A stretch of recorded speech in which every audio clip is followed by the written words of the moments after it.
Good morning student and welcome to my YouTube channel learn with Priya. हमने इससे पहले की क्लास में पढ़ा कि डिसएडवांटेज ऑफ सोल प्रोप्राइटरशिप क्या होता है।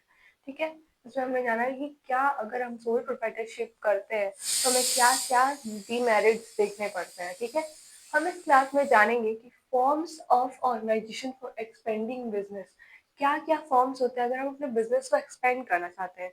तो क्या क्या फॉर्म्स होते हैं ऑर्गेनाइजेशंस के जो हम कर सकते हैं। ठीक है, और अगर हम बिजनेस को एक्सपेंड करते भी हैं तो हमें क्या प्रॉब्लम्स देखनी पड़ती है ये भी हम देखेंगे। ठीक है, तो इसमें क्या है, a successful soul trader feels the need of expanding the scale of business operation. एक अगर जैसे सक्सेसफुल का क्या मतलब है कि जैसे ही हमारा जो बिजनेस है, ठीक है, वो अगर क्या बोलते हैं ग्रोथ करने लगता है, हम उसमें सब मतलब जो हम करना चाहते थे, जो गोल अचीव करना चाहते थे वो हमारा अगर अचीव होने लगता है तो हम एक सक्सेसफुल ट्रेडर बन जाते हैं। तो हम क्या चाहते हैं कि अब हमारा बिजनेस अगर इतने भी ग्रोथ कर रहा है तो हम इसको और एक्सपेंड करें और ग्रोथ पाए और प्रॉफिट पाए। ठीक है, तो जैसे ही हमारा जो हमने जो जितना बिजनेस कर रखा है अगर उसमें प्रॉफिट होने लगता है तो हम और उसको एक्सपेंड करते हैं ताकि हमको और प्रॉफिट मिले। तो वही होता है कि यहाँ पे जो सक्सेसफुल ट्रेडर होता है वो ये सोचता है कि feels the need of expanding the scale of business operation. तो उसे लगता है कि अब हमें क्या करना चाहिए, अपने बिजनेस को एक्सपेंड करना चाहिए।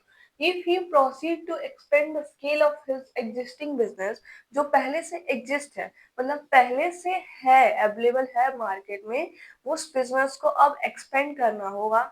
तो उसको क्या प्रॉब्लम्स फेस करनी पड़ेगी, वो कोई भी काम करने से पहले हमको प्रॉब्लम्स फेस करनी पड़ती है। ठीक उसी तरह जब हम ये बिजनेस करते हैं तो हमको प्रॉब्लम्स फेस करनी पड़ती है। तो जब हम बिजनेस कर लेते हैं और एग्जिस्ट करते हैं और उसको अब एक्सपेंड करना चाहते हैं, अब एक सोल प्रोप्राइटर को मतलब जो है वो चाहता है कि अब अपने बिजनेस को एक्सपेंड करे। तो कैसा मतलब क्या ऑप्शंस है, वो कैसे क्या बोलते हैं अपने बिजनेस को एक्सपेंड करेगा। ठीक है, तो जानते हैं ही problems of increase financial requirement, मतलब उसको अगर अपना बिजनेस एक्सपेंड करना है तो उसको क्या प्रॉब्लम्स देखनी पड़ती है। तो अगर उसको अपना बिजनेस एक्सपेंड करना है तो उससे और फाइनेंशियल रिक्वायरमेंट हो सकती है और पैसे की जरूरत पड़ सकती है। क्योंकि हम अपना बिजनेस किससे करते हैं, किससे स्टार्टअप होता है, हमारे कैपिटल से।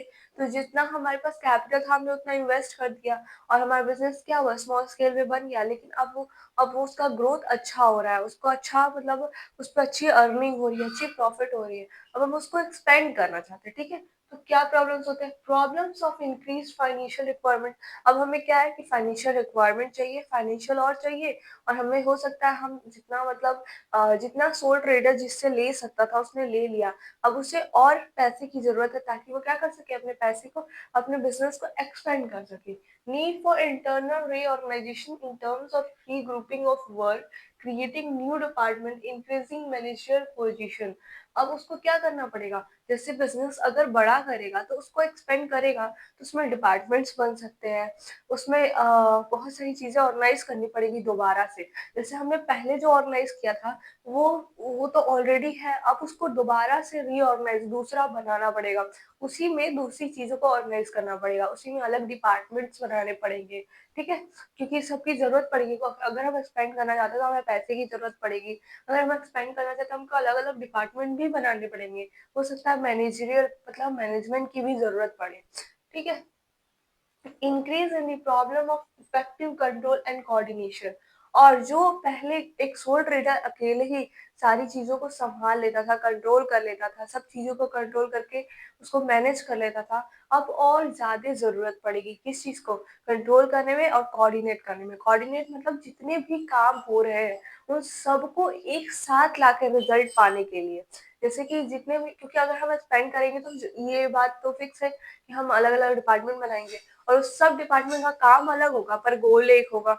तो जैसे जैसे वो सारे डिपार्टमेंट के काम को डिवाइड करेगा और उसको जब कोऑर्डिनेट करेगा तो उसके लिए उसको पावर और पावर की जरूरत पड़ेगी। Increase the problem of effective control and coordination. तो उस कोऑर्डिनेशन और यहाँ पे क्या होगा, कंट्रोल जो है वो बढ़ जाएगा, ज्यादा अब कंट्रोल करने की जरूरत है। तो increasing risk and personal liability of the soul trader, और जो रिस्क है वो भी बढ़ जाएगा। किसका, सोल ट्रेडर। अगर वो अकेला एक ओनर रहा तो उसका रिस्क बढ़ सकता है, अकेले उसको सारे रिस्क को बियर करना पड़ेगा।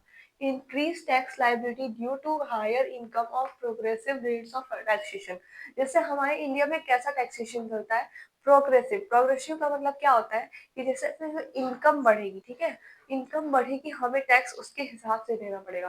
तो यहाँ पे क्या है कि टैक्स लाइबिलिटी जो है हमारी, जो पहले हम कम टैक्स देते थे, वो टैक्स अब हमारे हायर रेट पे चली जाएगी, क्योंकि प्रोग्रेसिव इनकम होगा। जैसे जैसे हमारा इनकम ज्यादा होने लगेगा, हमें उसके अकॉर्डिंग अपने टैक्स को पे करना पड़ेगा।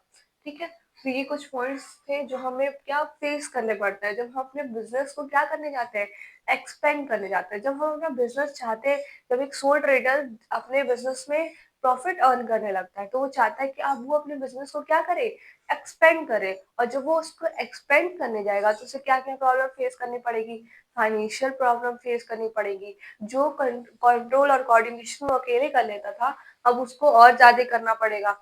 मैनेजमेंट की जरूरत पड़ सकती है, ठीक है, बहुत सारे रिस्क बियर करने पड़ेंगे। अगर वो अकेले मालिक बन रहा है, मतलब ऑलरेडी वो है owner, only single owner, but क्या बोलता है, उसको रिस्क भी अकेले बियर करना पड़ेगा। ठीक है, फिर क्या बोलते हैं, क्या था कि टैक्स जो है वो बढ़ जाएगा हमारा टैक्स, क्योंकि हमारा इनकम जब ज्यादा होने लगेगा, क्योंकि ये अगर हम एक्सपेंड करें इसका मतलब हमको प्रॉफिट ज्यादा हो रही है, और जब प्रॉफिट ज्यादा होने लगेगा तो इससे ये होगा कि हमारा टैक्स भी क्या होगा, बढ़ जाएगा। ठीक है, तो यही यही कर रहे थे हम लोग। इससे पहले क्या पढ़ रहे थे कि जो हमारा बिजनेस है, ठीक है, अगर सोल ट्रेडर चाहता है कि वो अपने बिजनेस को एक्सपेंड करे, ठीक है, वो अपने बिजनेस को एक्सपेंड करना चाहता है, तो उसको बहुत सारे प्रॉब्लम्स देखने पड़ते हैं। जैसे प्रॉब्लम्स क्या, कि अगर हम अपने बिजनेस को एक्सपेंड करना चाहते हैं तो हमें और भी फाइनेंशियल हेल्प चाहिए, और भी फाइनेंशियल रिक्वायरमेंट है। ठीक है, अगर हम उसको एक्सपेंड करना चाहते हैं तो हमें मैनेजरियल स्किल्स चाहिए। ठीक है, अगर हम और एक्सपेंड करें तो हमें टैक्स देने पड़ेंगे। ठीक है, तो बहुत सारी चीजें हमें देखनी पड़ी थी कि इसमें अगर हम अपने बिजनेस को एक्सपेंड करना चाहते हैं, अगर हम अपने बिजनेस को एक्सपेंड करना चाहते हैं तो हमें बहुत से प्रॉब्लम्स फेस करने पड़ेंगे। लेकिन अगर हम उस प्रॉब्लम को सॉल्व करना चाहते हैं तो हमारे पास दो ऑप्शन है। वो ऑप्शन क्या है, सोल प्रोप्राइटरशिप में एम्प्लॉय अ मैनेजर और अ चेंज टू पार्टनरशिप।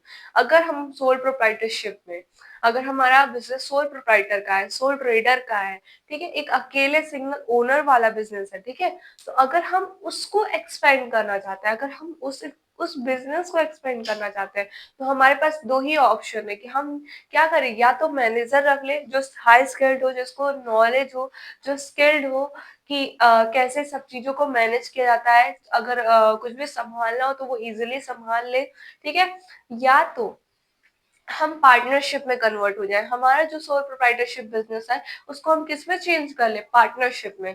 तभी हमारा क्या होगा, प्रॉब्लम सॉल्व हो जाए पाएगा। क्यों, कि हमने इससे पहले क्या पढ़ा था कि प्रॉब्लम क्या था, कि हम फाइनेंशियली हमें जरूरत पड़ेगी, हमें एक हायर स्किल चाहिए, हायर मैनेजरल स्किल पीपल्स चाहिए, जो लोग जिनको नॉलेज हो, जिनके पास मैनेजरल स्किल हो। ठीक है, या तो फिर क्योंकि अगर हम ये सब करेंगे तो हमें टैक्स भी देना पड़ेगा, इनकम भी चाहिए। तो ये सब चीजें थी जो प्रॉब्लम्स थी हम लोग को। अगर हम ये सोच रहे हैं, जैसे अभी हम सोच रहे थे, जब हम सोच रहे थे कि हम सोल प्रोप्राइटरशिप को एक्सपेंड करना है, ठीक है, तो उसमें हमने प्रॉब्लम्स देख ली। ठीक है, अब उस प्रॉब्लम्स को अगर सॉल्व करना चाहते हैं, हम चाहते हैं कि वो प्रॉब्लम सॉल्व हो और हमारा बिजनेस जो है वो एक्सपेंड हो, तो वो कैसे होगा, तो हमें क्या करना होगा, हमारे पास दो ही ऑप्शन है, या तो हम मैनेजर रख ले, ठीक है, एम्प्लॉय अ मैनेजर, या तो हम एक मैनेजर रख ले, या फिर हम क्या करें, चेंज टू पार्टनरशिप, या तो पार्टनरशिप में चेंज हो जाए। ठीक है, और अगर हमारा बिजनेस पार्टनरशिप में है, ठीक है,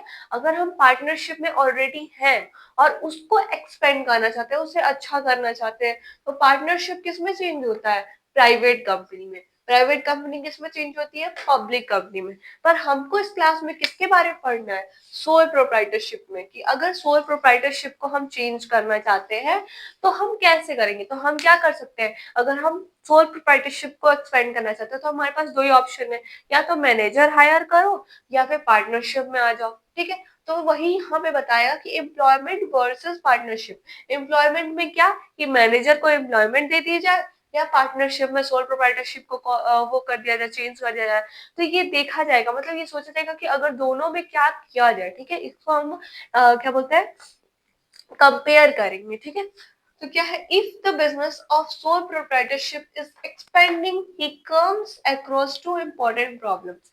अगर हमारा सोल प्रोप्राइटरशिप वाला बिजनेस एक्सपेंड करना चाहते हैं तो हमें दो प्रॉब्लम्स देखनी पड़ेगा, the need for better manager skill and ability.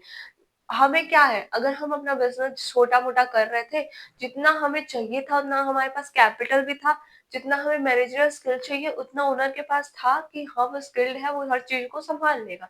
पर जैसे जैसे हमारा बिजनेस हम एक्सपेंड करना चाहते हैं तो हमें और भी ऐसे लोग चाहिए जिनके पास मैनेजमेंट स्किल हो, जो मैनेज करना जानते हो, ठीक है, उनके पास ये एबिलिटी हो कि वो कोई भी चीज है उसे मैनेज कर लेंगे, उस चीजों को संभाल लेंगे। जिस भी डिपार्टमेंट के होंगे, हमें मतलब अगर फाइनेंशियल डिपार्टमेंट के लिए चाहिए तो हम जिस भी पीपल को हायर करेंगे या एम्प्लॉयड करेंगे, वो फाइनेंशियल लाइन में उसका स्किल्ड नॉलेज होना चाहिए, उसको नॉलेज होना चाहिए कि कैसे हमको सब चीज को हैंडल और कंट्रोल करना है, ठीक है।